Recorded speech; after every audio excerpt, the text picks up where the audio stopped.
i-on natin, tapos i-blade natin yung diesel sa taas. Halos kulang unit yung gawa dito.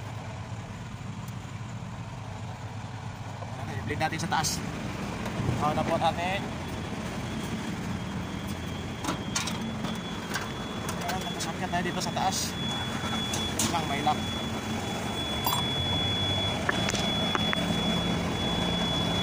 I-blade natin yung pinakaloob niya. Ito. Yung number 17 niya.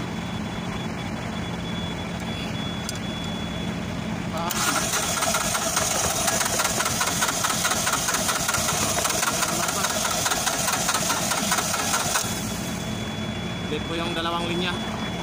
Ayan. Yung dalawang cylinder niya.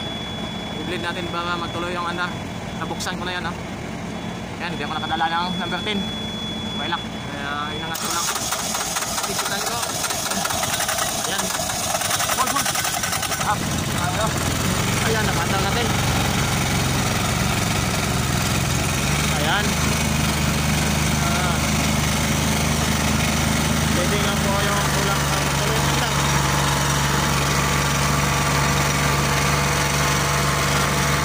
Ayan. Nakandang natin. Ayan, nakandang ko. Bakit ako? Bugi yan, bugi. Yabi ha? Hawakapin natin yan. Ha? Ano ba sila tayo mga video? Malinis yun? Sarap. Well,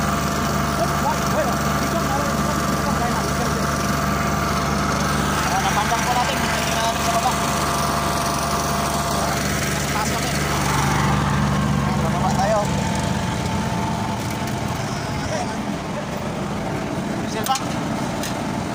Oh, take my cupboard. Ha? Ay, pag diesel lang. 1 gallon.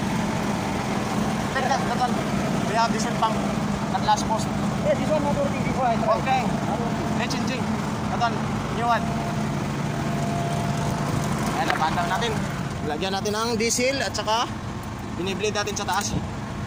Ayan, napandang na yan kasi yung diesel niya nasa unang guhit na. Kanina nasa baba yon. Ayan, gumagana na.